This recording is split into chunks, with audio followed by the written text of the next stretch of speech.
This is the story of Shanti Devi. In 1902, a girl named Lugdi Devi was born in the town of Mathura, which is in India. She had a father named Chaturbhuj and a mother named Jakti Devi. Lugdi was a Hindu and she worshipped a Hindu god named Krishna. Interestingly, many people believe Mathura is the birthplace of Krishna. Even though Lugdi grew up poor, she married a man who was wealthy. Kedarnath Chobi, Lugdi's husband, was a Brahmin, which meant he was a part of the highest caste in India. Sadly, Lugdi's father went into debt to provide a dowry for his daughter to marry a wealthy man. Eventually, Lugdi became pregnant and she gave birth to a son named Nonita Lal Chobi in 1925. However, Lugdi died from the complications of her pregnancy.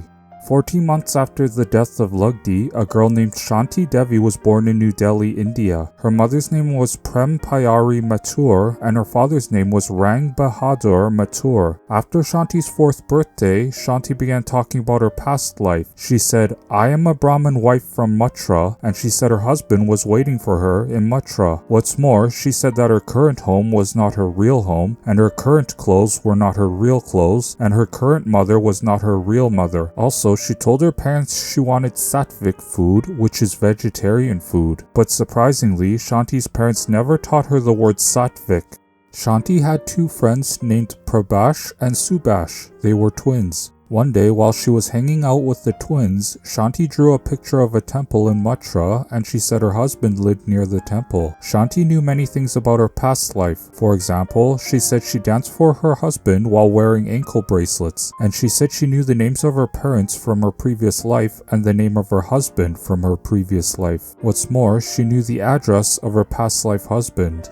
Lala Kishan Chand was the headmaster at the school that Shanti attended. He learned about Shanti's reincarnation claims. Lala Kishan decided to write a letter to Kedarnath, Shanti's past life husband. Kedarnath wrote a letter in response. Kedar stated that he had a wife named Lugdi Devi and he asked his cousin Kanji Mal Chobi to meet with Shanti Devi. At 8 years old, Shanti met Kanji Mal at her home. Shanti immediately recognized Kanji and she said, "You are my husband's cousin." She also told Kanji that her husband's name was Kedar and she said he was a businessman that lived in Mathura. What's more, she said that Kanji used to live with Lugdi and Kedar because Kanji couldn't find a home that he liked. And she said that Kanji didn't want to work for Kedar because Kanji wanted to be independent. Kanji confirmed Shanti's statements. Kanji asked Shanti how many brothers Kedarnath had. Shanti replied that he only had 1. Furthermore, she said the brother was older and she stated the name of Kedar's brother. Though Kanji was skeptical about Shanti's reincarnation claims before he met her, he became convinced that Shanti was a reincarnation of Lugdi Devi after speaking with Shanti. Kanji told Kedarnath about Shanti's statements and Kedar decided to visit Shanti. When Kedar met Shanti at her home, he was wearing a disguise to try to test her. He said his name was Ram Chobi. However, Shanti recognized Kedar and she said that he was Kedarnath Chobi. Then a boy entered the home and Shanti recognized him. It was the child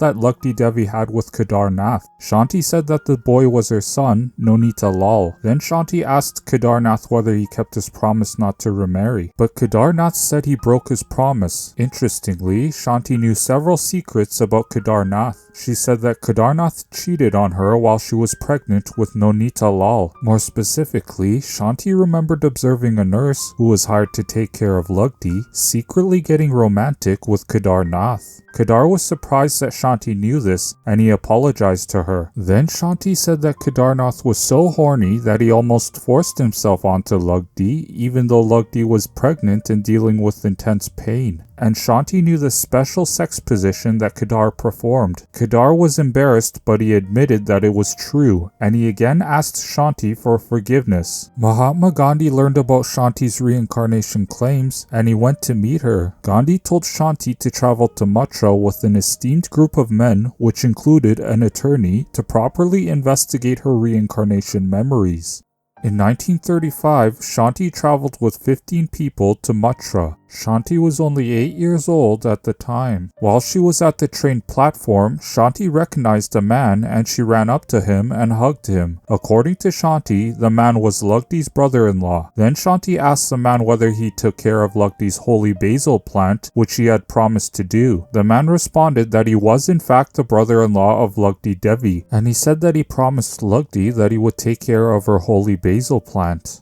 Later, Shanti guided the taxi driver to near her past life home, but then Shanti and her group had to walk. On the way to the home, Shanti recognized an older man and she kissed his hands. She told her group of people that this was Lugdi's brother-in-law, Mahadev Chobi. Shanti said to Mahadev, "It was you, baby Mahadev, who gave me my churis, my ankle bracelets. Do you remember? You said, 'She shall dance in Krishna's honor.'" Mahadev responded, "Those were my own words. Then you have returned, Lugdi Devi. Blessed be the Lord."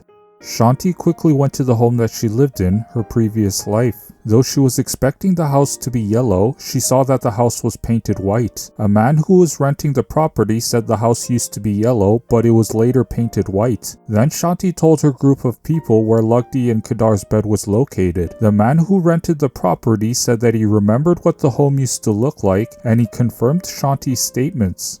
Next, Shanti and her group traveled to the home that Lugdi and Kedar lived in near the time of Lugdi's death. While walking to the home, Lugdi recognized someone. She ran up to him and said, "It's my brother, Natura Nath." She continued, "You became angry when people thought you were like your sister. Do you remember?" Natura confirmed Shanti's statements. Then he asked Shanti whether she remembered the names of Lugdi's 2 other brothers. Shanti correctly stated the first and last names of her 2 other brothers. Shanti and her group arrived at the second house of Lugdi and Kedar. At the house was Kedar, his new wife, and Nonita Lal. Shanti told her group the location of her bedroom, and she said there was a secret area under the floorboards where she hid money. But when she looked in the secret area, there was no money. Kedar told Shanti that he had to use the money to pay for Lugdi's funeral. Then, Kedar handed a jewelry box that belonged to Lugdi Devi. Inside the box, there was jewelry that once belonged to Lugdi Devi mixed with jewelry that belonged to the new wife. However, Shanti correctly picked out Lugdi's jewelry. Later, when the group went outside, Shanti pointed to an area where there was a well. Kedar confirmed this, but he said the well had to be closed because it was contaminated. Lastly, Shanti and her group took taxis and she guided the driver to a temple in Mathura. Then the group got out of the taxis and Shanti led the group to her parents from her previous life. When Shanti saw Lugdi's mother, she ran up to her and said, "Mama, Mama, Jagdi Devi, it's Lugdi Devi, your daughter." And when Shanti saw Lugdi's father, she said that he put himself into debt so that he could provide a dowry for Lugdi to marry Kedar. Chaturbuj, Lugdi's father, confirmed Shanti's statement. The group of people who traveled with Shanti Devi became convinced that Shanti Devi was a reincarnation of Lugdi Devi. They told Mahatma Gandhi about their experience with Shanti and Gandhi endorsed it. Here is a clip of Shanti Devi's story. Shanti Devi met Namanda Bay, who would have been her sister in her past life.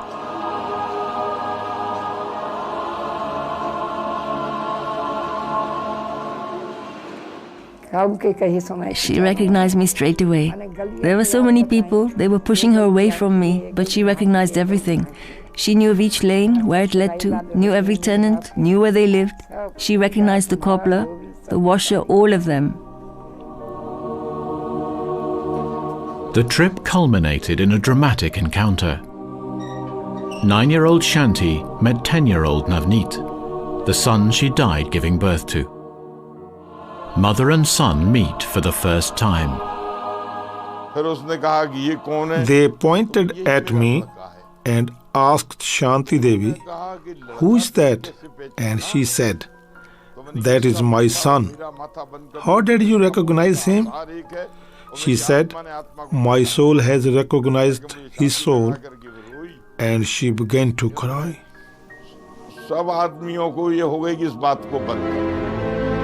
For the commission, this was final proof. Their report concluded that if science and religion could meet on a common ground together, they could unlock the miracle of reincarnation. The case is of worldwide importance, with direct effect on mankind. We ask all scientists to help us find a conclusion. Hey guys, what do you think about Shanti Devi's story? Share your thoughts in the comments. And last but not least, have an amazing, wonderful day.